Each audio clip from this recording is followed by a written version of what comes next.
20వ తారీఖు రోజు మీకు చెప్పాను, 3 తత్వాలు కలిగినటువంటి వ్యక్తులు సంఘంలో ఉన్నారు. మొదటి తత్వం ఏంటి? దైవత్వంతో దేవుణ్ణి ఆరాధించి దేవుని జన్మదినాన్ని తెలుసుకునేవారు, దేవుని జన్మదినాన్ని సెలబ్రేట్ చేసుకునేవారు ఉన్నారు. మానవత్వంతో పిండి వంటలు చేసుకుని పక్కోళ్ళకి చెప్పండి, వాళ్ళ పండగలకి వెళ్ళి ఇచ్చారు కదా. అమ్మ విన్నారా? హిందూ సహోదరుల యొక్క పండగలు చేసుకున్నప్పుడు గారెలో, బూరులో, జంతికలో, చెక్క ఏమంటారు అట్లా పిండి వంటలు చేసుకుని ఇస్తారు కదండి. వీళ్ళ పండగ కూడా పిండి వంటలు చేసుకుని ఏం చేస్తారు వాళ్ళకి? ఇదేంటి? ఏ తత్వం ఇది? మానవ తత్వం. అట్టెట్టినమ్మకి అట్టిన్నర పెట్టాలనే తత్వం అన్నమాట. సో వాళ్ళు సెలబ్రేట్ చేసుకున్నప్పుడు మనల్ని ఇన్వైట్ చేశారు కాబట్టి మనం సెలబ్రేట్ చేసుకున్నప్పుడు వారిని ఇన్వైట్ చేయాలి. వారు పండగ చేసుకున్నప్పుడు మనకు పిండి వంటలు పెట్టారు కాబట్టి మనం పండగ చేసుకున్నప్పుడు వారు కూడా పిండి వంటలు పంపించాలి. ఇలాగ మానవ తత్వాల్లో కొంతమంది పండగ చేస్తూ ఉన్నారు. మరి కొంతమంది, మూడోది చెప్పండి ఎవరు? దుష్టత్వంతో ఉన్నవారు కూడా పండగ చేస్తూ ఉన్నారనమాట. వీళ్ళకి ఎలా ఉంటుందో మీ అందరికీ తెలుసు. వీళ్ళు సంఘాన్ని పాడు చేసేవాళ్ళు. ఈరోజు దేవుని సంఘము, దేవుని రాజ్యము, దేవుని నామం దూషించబడటానికి గోధుమల మధ్యలో గురుగులు ఉన్నట్లుగా ఆత్మ సంబంధమైన వారి మధ్యలో శరీర సంబంధాలు కూడా ఉండి దేవుని నామాన్ని అవమానపరుస్తున్నారంటే మీరు ఎంతమంది అవునంటారు? చెప్పగలుగుతారు? అవునా కాదా చెప్పండి. ఏం చేస్తున్నారు? అవమానపరుస్తున్నారు. కాబట్టి ఆత్మ సంబంధమైనటువంటి మనకి ఇది సంతోషకరమైన సువర్తమానము. నేను ఇప్పుడు క్రీస్తుని గురించి మాట్లాడుతున్నాను. ఇక్కడ క్రీస్తు గురించి ఏముందంటే, అయితే ఆ దూత భయపడకుడి, ఇదిగో ప్రజలందరికీ కలగబోవు మహా సంతోషకరమైన సువర్తమానము నేను మీకు తెలియజేయుచున్నాను. ఏంటి ఆ సంతోషకరమైన సువర్తమానం అంటే? చూడండి, దావీదు పట్టణమందు నేడు రక్షకుడు మీ కొరకు పుట్టి ఉన్నాడు, ఈయన ప్రభు అయిన క్రీస్తు. దావీదు పట్టణమందు మీ కొరకు ప్రభువు పుట్టి ఉన్నాడు. ఈయన ఎవరు? ప్రభు అయిన క్రీస్తు. క్రీస్తుకి అర్థం ఏంటి? అభిషక్తుడు. ఎందుకు అభిషక్తుడిని దేవుడు అభిషేకించి పంపించాడో ఒకసారి మీరు 60వ కీర్తన, క్షమించండి 61వ అధ్యాయం యెషయా గ్రంథం, అక్కడ ప్రభువారు చెప్తారు, ప్రభువకు యెహోవా ఆత్మ నా మీదకి వచ్చి ఉన్నది. ఒక్క నిమిషం ఆగండమ్మా. ప్రభువకు యెహోవా ఆత్మ నా మీదికి వచ్చి ఉన్నది. మరియమ్మ దగ్గరికి వెళ్ళి దేవదూతతో మాట్లాడతారు కదా. మరియమ్మ అంటారు, నేను కన్యకను కదా, నాకు ఎలాగో కలుగును, నేను పురుషుని ఎరగని దానిని అని ఆమె అంటున్నప్పుడు సర్వశక్తుని, ఆ మాట మీకు తెలుసా? మీకు ఏముంది అక్కడ? సర్వశక్తుని, సర్వోన్నతుని శక్తి నిన్ను కమ్ముకును. ఆ సర్వోన్నతుని శక్తి నిన్ను కమ్ముకున్నప్పుడు నువ్వు గర్భం ధరిస్తావు. దేవునికి మహిమ కలుగును గాక. ఈ సర్వోన్నతుడైన దేవుని శక్తి ఆమెను కమ్ముకున్నప్పుడు ఆమెలో గర్భంలో యేసు ప్రభు వారు రూపింపబడతాడని అక్కడ మనం చదువుతాం. దాని పై వాక్యాలు కనుక మీరు ధ్యానం చేస్తే అక్కడ ఏముంటుందంటే, మరియమ్మ గారితో మాట్లాడుతూ, నీ కడుపులో యేసు ప్రభు వారు ఉంటారు, కానీ నీ కుమారుడు అనబడరు. ఆయన ఎవరు కుమారుడట? సర్వోన్నతుని దేవుని కుమారుడు. సర్వోన్నతుని దేవుని కుమారుడుగా ఆయన ఉన్నాడు మరియమ్మ గారి గర్భంలో. ఎలా సర్వోన్నతుని దేవుని కుమారుడు అంటే, సర్వశక్తిని శక్తి ఆమెను కమ్ముకున్నది. అలాగే యేసు ప్రభు వారు కూడా మరియమ్మ గారి గర్భంలోకి రాకముందే యెషయా ప్రవక్త ద్వారా ఈ 61వ అధ్యాయంలో ఏమున్నాడంటే, ఒకసారి రండి అక్కడికి, 61 మొదటి వచనం, ప్రభువకు యెహోవా ఆత్మ నా మీదికి వచ్చి ఉన్నది. ఆయన ఏమన్నారు? ప్రభువకు యెహోవా ఆత్మ నా మీదికి వచ్చి ఉన్నది, జనులకు సువర్తమానం ప్రకటించుటకు యెహోవా నన్ను ఏం చేశారు? క్రీస్తుకి అర్థం ఏంటి? అభిషిక్తుడు. అంటే మరియమ్మ గారి గర్భంలోకి రాకముందే యేసు ప్రభు వారిని సువర్తమానం ప్రకటించడానికి ఆయనను అభిషేకించి దేవుడు పంపించాడు ఈ లోకానికి. ఆమేన్ చెప్పండి. అందుకే పరలోకము సమీపించింది అని ఆ సువర్తమానం ఆయన మొదలుపెట్టారు. దేవుని రాజ్యము సమీపించింది. ప్రభువు యెహోవా ఆత్మ నా మీదికి వచ్చి ఉన్నది, దీనులకు సువర్తమానం ప్రకటించుటకు. మొదటిది, ఎందుకు అభిషేకించాడు ఆయన్ని? క్రీస్తుగా ఈ లోకానికి ఎందుకు పంపించాడు పరమ తండ్రి? మొదటిది, సువార్తను ప్రకటించుటకు ఆయనను అభిషేకించాడట. రెండోది చూడండి, సువార్తను ప్రకటించుటకు యెహోవా నన్ను అభిషేకించాను. రెండోది ఏంటి? నలిగిన హృదయము గలవారిని దృఢపరచుటకును, చెరలోనున్న వారికి విడుదలను, బంధింపబడిన వారికి విముక్తిని ప్రకటించుటకును. ఏం ప్రకటించాడు? కట్టబడిన గాడిద ఉంటుంది, దానిని విప్పుకు రమ్మని పంపించాడు. అయితే మిమ్మల్ని ఒకడు ఆటంకపరుస్తాడు, అడుగుతాడు, మీరు చెప్పండి, వాడు మీకు ఇచ్చేస్తాడు. ఇవిడ వదులుతాడు వదలడా? చెప్పండి, మాట్లాడండి. మీరు పండగ పూట కూడా అలా మూడీగా ఉండాలి. మీరు వేసుకున్న కొత్త బట్టలకి ఏమైనా అందం ఉంటుంది? అలా ఉంటే కొంచెం నవ్వండి, స్మైల్ ప్లీజ్. ఏం చేస్తాడు అతను? అడుగుతాడు, ప్రశ్నిస్తాడు. లోకం ప్రశ్నిస్తుందా లేదా చెప్పండి? ఎందుకయ్యా ఒక అప్పుడు ఎలా ఉండేవాడు, ఇప్పుడు ఎలా అయిపోయేవేంటి, ఎంతమాల బైబిల్ పట్టుకుని నీ ప్రార్థనలు ఏంటి, ఈ దేవుడేంటి, ఏంటి సంగతి అని అడుగుతారు. అప్పుడు మీరు చెప్పాలి వాళ్ళకి. నన్ను విప్పటానికి ఒక ఆయన అభిషేకించబడి లోకాన్ని పంపించబడ్డాడు. ఆయన పేరు నజరేయుడైన యేసు. యేసు ప్రభు ఈ లోకానికి వచ్చిన కారణం ఏంటంటే విప్పుటకు. ఉందా మాట అక్కడ? చదవండి. యెహోవా నన్ను అభిషేకించిన నలిగిన హృదయము గల వారిని దృఢపరచుటకును, శరలో ఉన్న వారికి ఏంటట? విడుదల, బంధింపబడిన నీ గాడిదలకు విముక్తి. ఈ గాడిదల కంటే మీరు అదే భూత్ అనుకోకండి, మనందరం అదే. ఆయనను మోసిన గాడిద ఎంత పుణ్యం చేసుకుందో కదండి. ఆమేన్ చెప్పండి. ఈరోజు మన గుండెల్లో ఆయన మోతను మనం కూడా గాడిదతో సమానమే. ఒకప్పుడు దేవుడు అతి పరిశుద్ధ స్థలంలో ఉండేవాడు. ఈరోజు మానవుని యొక్క దేహాన్ని ఆయన ఆలయంగా మార్చుకున్నాడు. మనందరం ఆయన మోత్మమా లేదా? మనందరం ఆయనకి ఏమై ఉన్నాము? ఆలయం అయి ఉన్నాం. ఈ నీతి సూర్యుడు ప్రభువు యొక్క దేవుని శక్తి అయి ఉన్నాడు. ఆ సర్వోన్నతుని దేవుని శక్తి మరియమ్మను కమ్మగా ఆమె గర్భము ధరించింది. ఆ మరియమ్మ గర్భంలో ఉన్నటువంటి యేసు ప్రభువారు సర్వోన్నతుని దేవుని కుమారుడు. మీరు చెప్పండి. ఇప్పుడు రెండో మాట కూడా చదవండి ఒకసారి. నలిగిన హృదయం గల వారిని దృఢపరచుటకును, చెరలోనున్న వారికి విడుదలను, బంధింపబడిన వారికి విముక్తిని ప్రకటించుటకును. విప్పుటక, ప్రకటించుటక. కార్యాలు ఎలా జరుగుతాయట? ప్రకటించబడుతున్నప్పుడే కార్యాలు జరుగుతాయి. ఆమేన్ చెప్పండి. వాక్కు వినబడుతున్నప్పుడే మీలో కార్యాలు జరుగుతాయి. చెవిటివాడికి వినపడుతుంది, గుడ్డివాడు చూస్తాడు, మోగవాడు మాట్లాడతాడు. మీలో చాలామందికి చాలా ఇబ్బందులు ఉండుంటాయి. మీరు దేవుని వాక్యం మీద మనసు పెట్టి ఆయన వాక్యాన్ని కనుక మీరు జాగ్రత్తగా వింటే, మీరు వింటున్నప్పుడే దేవుని కార్యాలు మీరు చూడగలుగుదురుగాక. దేవునికి మహిమ కలుగునుగాక. సో ఈ దేవుడు ప్రకటించడానికి వచ్చాడు. ఎలా ప్రకటించాడండి? చిన్నదానా లిమ్మన్నాడా లేదా? అక్కడ మోకాళ్ళను ప్రార్థన చేశాడా? ఇవి పంచిపెట్టండి అన్నాడు, అంతే. పంచిపెట్టండి. అవి పంచిపెడుతున్నప్పుడు ఏం జరిగింది చెప్పరేటండి? 5 రొట్టెలు 2 చిన్న చేపలు. వాటిని ఆశీర్వదించి ఏం చేశాడు? మీరు పంచిపెట్టండి. వాళ్ళు పంచిపెడుతున్నప్పుడు అవి ఏం చేసినాయి? విస్తరిస్తున్నాయి అన్నమాట. సో దేవుడు ఆజ్ఞాపించేవాడు. లేచి నీ పరుపెత్తుకుని నడు. ప్రకటించాడా లేదా? మాట్లాడుతున్నాడు ఆయన. మరి ఆయన మాట్లాడగానే చచ్చిపోయిన వారు ఎందుకు లేచారు? మోగవారు మాట్లాడారు, చెవిటి వారు విన్నారు. అలా జరగడానికి కారణం ఏంటంటే ఆయన క్రీస్తు అయి ఉన్నారు కనుక. క్రీస్తు అయితే జరుగుతుందా? అవును. క్రీస్తు అనే పేరునకు అర్థం ఏంటి? అభిషక్తుడు. కాబట్టి ఆయన అణువున అభిషేకంతో నిండిబడి ఉన్నవాడు. దేవునికి మహిమ కలుగునుగాక. ఆ కిందకి ఒక మాట ఉంటుంది. యెహోవా 2వ వచనం చదువునా?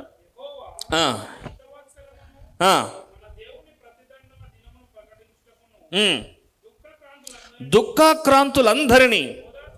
వీళ్ళు ఎంతమంది యేసు ప్రభు ద్వారా ఓదార్పు నొందారు? ఎప్పుడన్నా ఏదో సందర్భంలో ప్రభు ద్వారా ఓదార్పు నొందిన వారు ఉన్నారు ఎక్కడ? ఎవరన్నా ఎప్పుడు దొరకలేదా? నాకు ఎప్పుడు దొరకలేదన్నవారు చెయ్యెత్తకండి. నాకు ఓదార్పు దొరికిందన్నవారు చెయ్యెత్తండి. యేసు ప్రభు నన్ను ఓదార్చాడు చాలా సందర్భాల్లో. దేవునికి మహిమ కలుగునుగాక.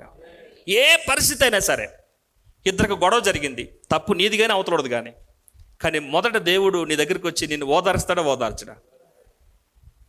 ఒక సమస్యలో నువ్వు చిక్కుపడినప్పుడు ఈ తప్పు నువ్వు చేసావు కాబట్టి నీకు ఈ నష్టం వచ్చింది అని దెప్పి పొడుస్తాడా, ముందు నేను ఓదారుస్తాడా? మాట్లాడరేటండి, నీకు ఇలా జరగాల్సిందే అని అంటాడు ఆయన? అనడు. ఏం చేస్తాడు? నొప్పు కలుగుతుంది కాబట్టి, గాయం ఉంది కాబట్టి ముందు దానికి మందేసి ఆ గాయం మానేలాగా చేస్తాడు. మళ్ళా తప్పులోకి వెళ్లకుండా నీకు ఆలోచనకర్తగా ఆయన ఉంటాడు. అంతే తప్ప నువ్వు గాయాల్లో, ఇబ్బందుల్లో, సమస్యలో ఉన్నప్పుడు నువ్వు చేసిన పాపానికి నీకు ఇది కరెక్టు అని దేవుడు ఎప్పుడు కూడా ఎవరిని దెప్పి పొడిచేవాడు కాదు. ఆయన ఏమై ఉన్నాడు? ఓదార్చుటకు వచ్చాడట ఆయన. ఆ తర్వాత మాట చదవండి. సియోనులో దుఃఖించు వారికి, సియోన్ అంటే ఏంటండి? దేవుని సన్నిధి, ఆయన సంఘము. సియోనులో దుఃఖించు వారికి ఉల్లాస వస్త్రములు ధరింపు చేయుటకును, బూడిదకు ప్రతిగా పూదండను, దుఃఖమునకు ప్రతిగా ఆనంద తైలమును, భారభరితమైన ఆత్మకు ప్రతిగా, చెప్పండి, స్తుతి వస్త్రమును వారికిచ్చుటకును ఆయన నన్ను పంపి ఉన్నాడు. యెహోవా నన్ను నీతి అను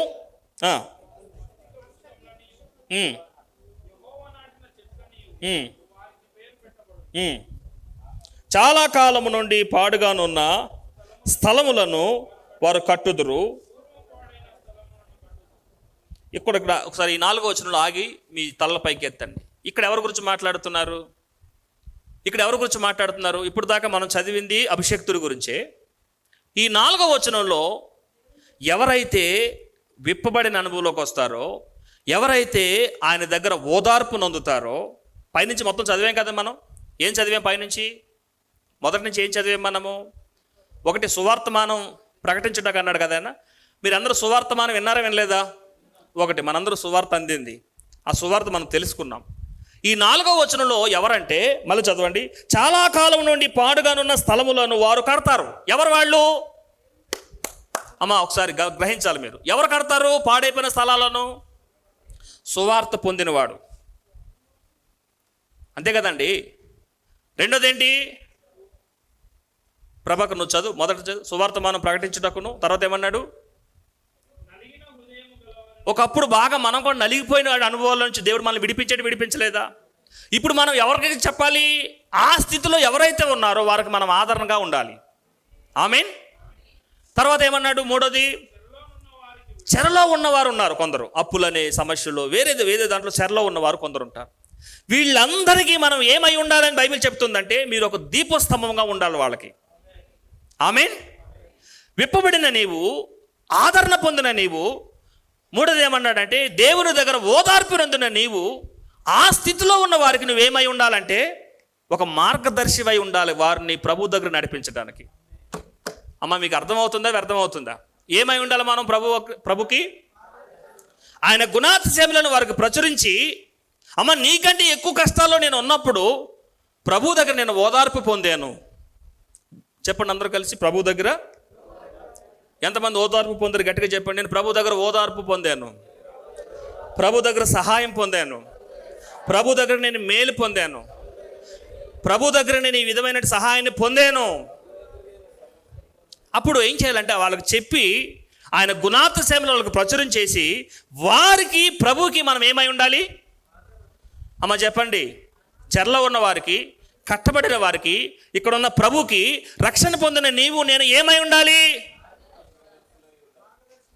ఆమేన్ చెప్పండి. ప్రభు వెళ్ళే ఇప్పాడా గాడిదని? సేవకులు పంపించాడా? మనం వెళ్ళాలా వద్దా? ఎక్కడికి వెళ్ళాలి? మీరు ఇక్కడ లేరు, ఎక్కడికో వెళ్ళిపోయారు. ఏదో చెప్తున్నాళ్ళే చెప్పని అన్నాడు తలాల పక్కకేసి బలవంతంగా వాగించాల్సి వస్తుంది మిమ్మల్ని. నేను అమ్మా విప్పబడ్డావు, నీవు అలా కుదురుగా కూర్చుంటే సరిపోతుందా? కట్టబడిన గాడిదలు మనం విప్పాల్సిన బాధ్యత మనకు ఉందా లేదా? ప్రభు చెప్పాడు, అరే ఒకప్పుడు చేపలు పట్టుకుని మిమ్మల్ని నేను ఈరోజు ఈ స్థితికి తీసుకొచ్చాను కదండి. చేపలు పట్టుకునే స్థాయి నుంచి కదా వాళ్ళు, పేతురు ఆ స్థాయికి వచ్చాడు. ఏదో చిన్న చిన్న పనులు చేసుకుంటూ, అరాకొర పనులు చేసుకుంటూ, ఎక్కడో మారుమూలన్న మిమ్మల్ని నా పక్కన పెట్టుకుని, నేను మిమ్మల్ని నా శిష్యులుగా మార్చుకుని, అపోస్తులుగా మార్చి మిమ్మల్ని ఈ స్థితిలో తీసుకొచ్చానన్నట్టు నాకు మీరు చేయాల్సిన పని ఏంటి? కట్టబడిన గాడిదలను విప్పుకు రావాలి. విప్పుకు రావడమే మీ పని. వచ్చాక మిగతాదంతా ఆయన పని. మందిరానికి తీసుకొచ్చేదాకా మీ పని, తీసుకొచ్చాక దేవుని పని. దేవుని సన్నిధికి నడిపించే వరకు, ఆయన మీద విశ్వాసం కలిగించే వరకు మీరు వారికి చెప్పడం మీ పని, కార్యాలు జరిగించటము ఆయన పని. వాళ్ళు విశ్వాసాన్ని కలిగించే పని చేయనప్పుడు మీ సాక్షి వారికి చెప్పాలా వద్దా? చెప్పండి, చెప్పాలి. మీరు కన్న వాటిని, విన్న వాటిని వారికి ఏం చెప్పాలి? సాక్ష్యం చెప్పాలి. మీరు ఏ ఓదార్పు పొందారో, ఎక్కడి నుంచి విడుదల పొందారో, ఏ స్థితిలోంచి ఇక్కడికి వచ్చారో, మీరు ఏ రాత్రి నుంచి చెక్కబడ్డారో, ఏ గోతు నుంచి తీయబడ్డారో, మీ అనుభవాలు ఏంటో వారికి మీరు పంచుకోవాలి సాక్ష్య రూపకంగా. అలాగే ఎప్పుడైతే క్రీస్తుకు సాక్షులుగా మీరు ఉండి నశించిపోతున్న ఆత్మలకు సువార్త మీరు ప్రకటిస్తారో, అది కదా నిజమైన క్రిస్మస్ అంటే, అది కదా దేవునికి నిజమైన ఆనందం అంటే. మీరు చెప్పండి, పరలోకమందున్న దేవుడు, దేవదూతలు భూమి మీద ఏం జరిగినప్పుడు సంతోషిస్తారని ఉంది బైబిల్లో? అమ్మ చెప్పండి, ఏం జరిగితే దేవుడు సంతోషిస్తాడట? మనకు కొంచెమే డబ్బులు ఉన్నాయి కాబట్టి చిన్న కేక్ తెచ్చి కట్ చేసాం. చాలా డబ్బు ఉన్న వాళ్ళు పెద్ద పెద్ద కేకులు కట్ చేస్తున్నారు, మీరు చూసేలేదు క్రిస్మస్కి. అంత పెద్ద బల్లలో కేక్ కట్ చేసి ఒక్కొక్కరు తల ముక్క సంగమంతా పంచుకుంటున్నారు. మనం చిన్న కేక్ పెట్టినా పెద్ద కేక్ పెట్టినా దేవునికి ఏం సంతోషం లేదు. ఇది ఇలాంటి బెలూన్స్, ఇలాంటి అలంకరణ ఎన్ని చేసినా దేవునికి ఏం సంతోషాన్ని ఇవ్వవు. మనం ఏ చేసినా దేవుని సంతోషం ఉండదు. కానీ ఒక నశించిపోతున్న ఆత్మ గనక మీరు సువార్త చెప్పి ఈ క్రిస్మస్ సందర్భంగా ఒక్క ఆత్మను మీరు దేవుని కొరకు వెలిగిస్తే, ఆ సంవత్సరం మీరు దేవునికి మహా ఆనందాన్ని ఇచ్చిన వారు అవుతారు. ఈ క్రిస్మస్ సందర్భంగా ఒక్కరికైనా దేవుని గురించి, ఆయన పుట్టుక గురించి ఎవరైనా సువార్త ప్రకటించారా? చేయి చూపించగలరా? నాకు నేనుగా నా ఫ్రెండ్కి ఈ విధంగా చెప్పానన్న ఎవరైనా ఉన్నారా సువార్త ప్రకటించిన వారు? ఆ సువార్త ప్రకటించే భారం మీదే కదా పాస్టర్ గారు, మమ్మల్ని ఎందుకు అడుగుతున్నారు అంటారా? సంఘమా, సువార్త ప్రకటించే బాధ్యత పాస్టర్ గారిదేనా లేక సంఘానికి కూడా ఉందా? మరి ఎంతమంది ప్రకటించారు సువార్తని? మీలో ఎంతమంది సకల జనులకు సువార్త మానం ప్రకటించే బాధ్యత సకల జనుల మీద ఉందని? కొండ మీద ఉండే పట్టణం మరుగై ఉండదు నేరదు అన్నాడు కదా ప్రభువారు. మీలో ఎంతమంది ప్రభువుకి దీపకాంతిగా ఉన్నారు? ఎంతమంది మీ వెలుగునకు వస్తున్నారు? అసలు మీరు వెలుగుతున్నారా, ఆరిపోయారా? ఒకవేళ వెలిగిన అది మంచం కింద ఉందా, కొంచెం కింద ఉందా, లేక దీపస్తంభం మీద ఉందా? అనేకులు ప్రభు దగ్గరకు నీ ద్వారా నడిపింపబడుతున్నారంటే నువ్వు ఎక్కడున్నట్టు లెక్క? అమ్మ చెప్పాలి, నీ ద్వారా ప్రభు దగ్గరికి కొందరు వస్తున్నారంటే నువ్వు ఎక్కడున్నట్టు? దీపస్తంభం మీద ఉన్నట్టు. నీ ద్వారా ఎవరు దేవుని దగ్గర రావట్లేదంటే నువ్వు ఎక్కడున్నట్టు?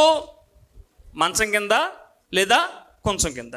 కొంచెం అంటే వ్యాపారం, తెలుసు కదా మీరు, కొంచెం కొలుస్తారు కదా. కొంచెం అంటే వ్యాపారం, అంటే వ్యాపారం కింద ఉన్నావు.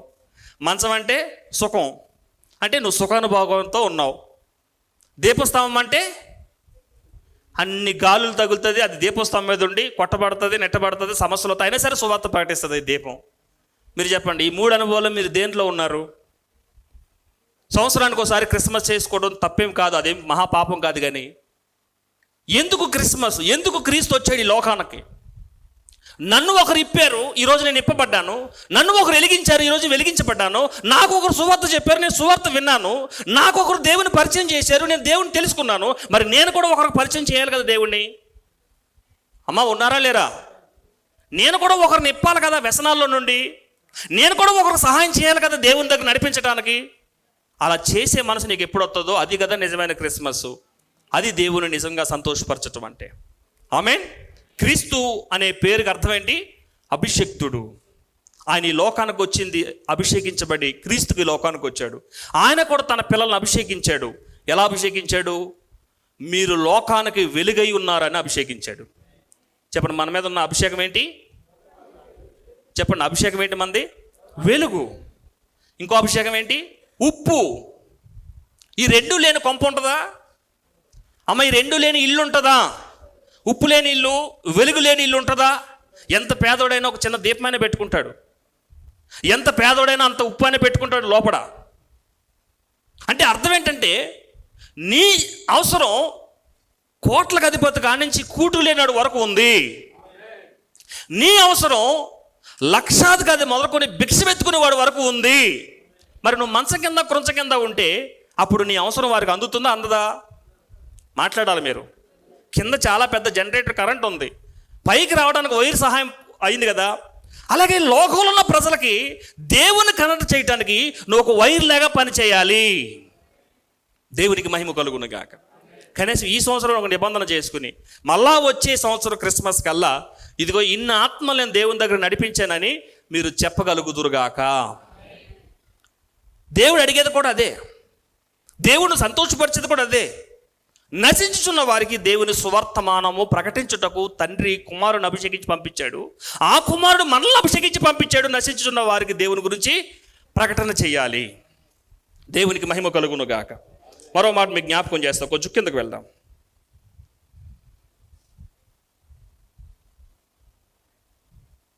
రెండో మాటలోకి వెళ్ళిపోదాం. మొదటి మాట ఏం చూసే మనము? క్రీస్తు అనే పేరు నాకు అర్థము అభిషిక్తుడు. అభిషిక్తుడు ఎలా అయ్యాడు? అభిషేకించబడ్డాడు కనుక. ఆమేన్. దేనికి అభిషేకించబడ్డాడో మొత్తం ఆ లిస్ట్ మనం చూసాం. విప్పుటకు, ఆదరించుటకు, ఓదార్చుటకు ఆయన అభిషేకించబడి లోకానికి వచ్చాడు. ఏ అభిషేకం అయితే ఆయన మీద ఉందో అది సకల జనుల మీదకి వెళ్ళి అందరికీ దేవుడు యొక్క సహాయము అందింది. దేవునికి మహిమ కలుగును గాక. రెండో మాట, యేసు అనే శబ్దం నాకు అర్థం ఏంటి చెప్పండి? రక్షకుడు. మొదటి మాట ఏం చెప్పుకున్నాం మనము? క్రీస్తు అను శబ్దం నాకు అర్థము అభిషిక్తుడు. యేసు అనే పేరుకు అర్థం ఏంటి? రక్షకుడు. చూడండి ఒకసారి మత్తయి సువార్త 1వ అధ్యాయము 21వ వచనంలో ఇలా రాయబడి ఉంది, తన ప్రజలను వారి పాపముల నుండి ఆయనే రక్షించును గనుక ఆయనకు యేసు అను పేరు పెట్టుదు వనెను. ఆయన తన ప్రజలను ఎక్కడి నుంచి విడిపిస్తాడట? తన ప్రజలను వారి పాపముల నుండి ఆయనే రక్షించును. దేవునికి మహిమ కలుగును గాక. ఆయనే రక్షించును అనండి గట్టిగా. ఎందుకు రక్షిస్తాడు? ఆయన పేరులోనే ఆ పదం ఉంది. ఏంటి ఆ పదము? రక్షకుడు. ఆయన రక్షకుడు. పాపము నుండి విడిపించడానికి ఈ లోకంలోనికి పంపబడిన రక్షకుడు. మీలో ఎవరైనా పాప బంధకాల్లో ఉన్నాను, నేను ఇంకా విడుదల కోరుకుంటున్నాను, నా మనసు సరిగా లేదు, తొంటరగా ఉంది, నా ఉద్దేశాలు సరిగా లేవు, నా ఊహలు సరిగా లేవు, కానీ నాకు నేను తప్పు చేస్తున్నాననే ఫీలింగ్ నాకు ఉంది, నాకు నెమ్మది లేదు, నేను దేవుని చాలా దూరం వెళ్ళిపోయాను, నేను చాలా దేవునికి దుఃఖపరిచేవాడుగా ఉన్నాను, నాకు విడుదల కావాలని మీలో ఎవరైనా కోరుకున్నట్లయితే మీకు శుభవార్త, దేవుడు మిమ్మల్ని విడిపించునుగాక. అసలు యేసు ఉన్నదే నిన్ను రక్షించటానికి. ఆమేన్ చెప్పండి. యేసు వచ్చిందే నన్ను రక్షించడానికి. ప్రభు అన్నాడు, నేను పాపుల కొరకే వచ్చాను కానీ నీతిమంతుల కొరకు రాలేదు. యేసు నన్ను రక్షించడానికి వచ్చిన దేవుని గొర్రెపిల్ల అయి ఉన్నాడు. ఆ కింద ఉంటుంది ఒక మాట, చూడండి ఒకసారి ఆ మాట చూద్దాం. యోహాను మొదటి పత్రిక 4:14 అంటాడు ఆ మాట. యోహాను మొదటి పత్రిక 4వ అధ్యాయము 14వ వాక్యంలో మాట రాయబడి ఉంది, మరియు తండ్రి తన కుమారుడు లోకరక్షకుడుగా ఉండుటకు పంపియుండుట మేము చూచి సాక్ష్యం ఇచ్చుచున్నాము. తలపైకి ఎత్తండి. దేనికి పంపబడ్డాడంటే యేసు ప్రభువారు? మరియు తండ్రి తన కుమారుని లోకరక్షకుడుగా ఉండుటకు. లోకరక్షకుడు అంటే లోకం అంటే ఏంటి చెప్పండి? లోకముతో దేంతో నింపబడింది లోకం? పాపంతోనే కదా. ఏ మనిషిలో పాపం లేదు? ఏ మనుషుడు లోకంలో లేకుండా ఉన్నాడు? అసలు ఆయన వచ్చిందే లోకరక్షకుడుగా. నేను లోకంలో ఉన్నానన్నా, నాలో వ్యసనాలు ఉన్నాయి. కొంతమంది చర్చికి రమ్మంటే ఇలా చెప్తారనమాట, నాలో ఇంకా మార్చుకోవాల్సినవి ఉన్నాయి బ్రదరు, అవన్నీ మార్చుకున్నాక వస్తానంటాడు. మీరు చెప్పండి, ఇంక వస్తాడు వీడు? అన్నీ మార్చుకుని రామని దేవుడు ఎప్పుడైనా ఎవడన్నా అడిగాడు? అసలు ముందు నువ్వు రా, మార్పు నేను చూసుకుంటాను. ఆమేన్. జక్కయ్య దేవుడు చూడడానికి వెళ్ళాడు అంతే, మార్చుకుని వచ్చాడా అండి? ఎక్కడ మారాడు? యేసు ప్రభు ఎదుటికి వచ్చినప్పుడు మారిపోయాడు. ఆయన కన్నుల్లో కన్ను పెట్టి చూసినప్పుడు మార్పు వచ్చేసింది ఆయనకి. ఆయన చిరునవ్వు చూసినప్పుడు, ఆయన ముందు నిలబడి మాట్లాడుతుంటే ఆయన పరిమళం ఆయన మీదకి వెళ్ళిపోయింది. ఆ నీతిశ్వరుని యొక్క కిరణాలు ఆయన్ని ఆవరించినాయి. వాడు రక్షణ వచ్చింది. అసలు వాడనే మాట కూడా తప్పే. ఇతడు కూడా అబ్రహాము కుమారుడు అన్నాడు యేసు ప్రభు వారు. ప్రభువుని చేయి వేయటాన్ని కానీ మీద పడేవాడు కూడా లేని రక్షణ వాడికి వచ్చింది. ప్రభువుని చూడాలనుకుని వచ్చిన వాడికి రక్షణ వచ్చిందంటే నువ్వు ప్రభు కోసం వస్తే నీకు రక్షణ రాదా? ప్రభు ఎవరో చూద్దామని వచ్చినట్టుకే పాప క్షమాపణ దొరికినప్పుడు ప్రభు సన్నిధికి వస్తే నా పాపాలు క్షమించబడతాయంటే నీకు క్షమించబడవా? పాపాలు క్షమించబడతాయి. చూడండి ఎంత గొప్ప కరుణామయుడు ఆయన. అసలు జక్కయ్యని అడిగాడా? బాబు నువ్వు వడ్డీ వ్యాపారం చేసేవాడు అంట కదా, ఎవడెవడికి ఎంత ఇవ్వాలి ఇచ్చేయ్యా, ఎందుకు అవన్నీ అవి ఇచ్చేసి నేను నెమ్మడి అనలేడు ప్రభు? అనలేదు. అతడు అంతమంది ముందు సిగ్గు లేకుండా ఒప్పుకున్నాడు. వీళ్ళందరూ సనుగుతున్నట్టుగా, వీళ్ళందరికంటే ఘోర పాపిని నేనే అన్నట్టుగా ఒప్పుకున్నాడు. ఈయనకంటే పాపులు చుట్టూ ఉన్నారు, వాళ్ళకి ఇంకా రక్షణ రాలేదు కాబట్టి నీతిమంతులుగా ఉప్పొంగుతున్నారు. రక్షణ వచ్చిన వాడికి పాపినని తెలుసుకుంటాడు. రక్షణ రాని వాడికి నేను ఇంకా నీతిమంతుడని ఉప్పొంగుతాడు. అతను రక్షణ వచ్చింది, రక్షకుడు తన ముందుకు వచ్చాడు కాబట్టి ఆ రక్షకుడు దగ్గర ఉన్నప్పుడు ఆ జక్కయ్య గుర్తుపెట్టాడు, ఈయన దేవుడే కానీ మరొకటి కాదని. ఆయన ముందు సర్వస్వాన్ని విడిచిపెట్టేశాడు. మీరు చెప్పండి, ₹1,00,00,000 ఉందనుకో ఆయన ఆస్తి, ఎంత ఇస్తానన్నాడు బీదల పోషణ కొరకు? బీదల పోషణకి ఎంత ఇస్తాడు? సగ భాగం. ₹1,00,00,000 ఆయన ఆస్తి అనుకుంటే సగ భాగం ఎంత? 50,000, 50 లక్షలు బీదల పోషణ కొరకు వెళ్ళిపోయింది. ఇంకెంత ఉంది? 50 లక్షలు. ఈ 50 లక్షలు ఇంక ఏమి ఇస్తానన్నాడు? ఎవరి దగ్గర అన్యాయంగా తీసుకున్నానో తిరిగి ఎన్నంతలో 4 అంతలు ఇస్తానన్నాడు. నాకు తెలిసి పాపం జక్కయ్యకి ఏం మిగిలి ఉండవు. జక్కయ్యకి ఒకే ఒకటి మిగిలింది, ప్రభు అయిన యేసు నామము. ఆమేన్ చెప్పండి. నిజమైన రక్షణ కలిగినటువంటి వాడికి యేసు ఉంటే చాలు అనే స్థితిలో ఉంటాడనమాట. యేసు చాలును, యేసు చాలును. రాదా మీకు?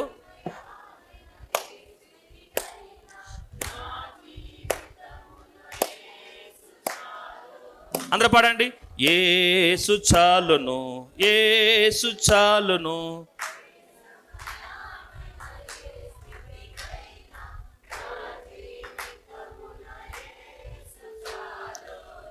ఈ పాట మనకు కరెక్ట్ అని అసలు జక్కయ్య పాడుకోవాలి. ఈ పాట మనకు ఏ సరిపోతున్నాడా? నిజం చెప్పండి మీరు. కోటి విద్యలు కూటు కోసమే అన్నారు. నిజంగా కూటు కోసమైతే అన్ని విద్యలు అవసరం లేదు. యేసు ఉంటే చాలు అని అనుకునేవాడిది కదా నిజమైన రక్షణ అంటే. కానీ ఈరోజు మనకు యేసు సరిపోవట్లేదు. ఈరోజు మనకు యేసు సరిపోవట్లేదు. ఇంకంతకు మించి కోరుకుంటున్నాం మనం. దాన్ని దేవుని కంటే కూడా సుఖానుభవాన్ని ఎక్కువ ప్రేమించటం అంటారు. దేవునికి మహిమ కలుగును గాక.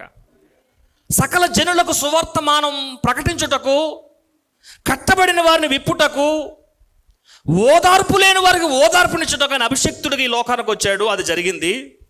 రెండో మాట ఏంటంటే యేసు అనే పేరుకు అర్థము రక్షకుడు. ఎవరికి రక్షకుడు? ఎవరా పాపులు? ఈరోజు సంఘంలో కూర్చున్న మనందరం కాదా? మనలందరినీ ప్రభు రక్షించుకోలేదా?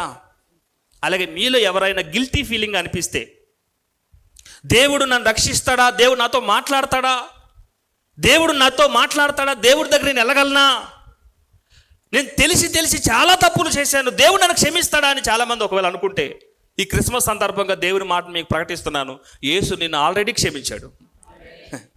యేసు నిన్ను ఆల్రెడీ క్షమించాడు. మీరు చెప్పండి ఒక మాట, నేను దేవుని ఎదుట ఒక పాపం చేశాను అనుకోండి, దేవుడు ఆశ్చర్యపోతాడా? అయ్యా నెహమ్యా నేను ఎంత నమ్మానయ్యా, ఎంత నమ్మానరా, నిన్ను ఎంత పరిచర్య అప్పచెప్పానరా నీకు అని ఆశ్చర్యపోతాడా? దేవునికి ఆల్రెడీ తెలుసా? ఇక ఆయనకు ఒక వింత, అది మన బలహీనత ఆయన ఎరిగే ఉన్నాడు. మన బలహీనతలను ఎరిగే ఉన్నాడు, చూస్తున్నాడు. ఇప్పటికీ రక్షకుడుగా నీకు తోడై ఉన్నాడు ఆయన. ఆమేన్ చెప్పండి. కానీ నువ్వు తప్పు చేసిన ప్రతి క్షణం ఆయన నీకు దూరం కాడు, కానీ ఆయన గుండెల్లో నువ్వు పొడుతున్నట్లు లెక్క. నీకు అర్థమవుతుందని చెప్పేది? ఆయనే నిన్ను విడిచి దూరం వెళ్ళడు, నిన్ను వదులుకోడు. రక్షకుడు ఎప్పుడు దూరం కాడు, కానీ రక్షణ ఆనందం నీకు దూరం అవుద్ది. అందుకే దావీదు అన్నాడు, నన్ను నీ సన్నిధి నుంచి త్రోసివేయొద్దు, నీ పరిశుద్ధాత్మని ఎద్దరి నుంచి తీసివేయొద్దు, కానీ నాకు కావాల్సింది ఏంటంటే రక్షణ ఆనందం నాకు మరలా పుట్టించు. ఇంతకుముందు ఏమైంది? చెప్పండి. ఇంతకుముందు రక్షణ అన్నది మనం ముగించుకుందాం. మత్తయి సువార్త 1:22-23 వచనాలు ఎవరైనా బిగ్గరగా చదవండి. గట్టిగా చదువున్నాను. ఇదిగో కన్యక గర్భవతి అయి కుమారుని కనును. ఆయనకి ఏం పేరట? ఆయనకు ఇమ్మానుయేలు అని పేరు పెట్టుదు.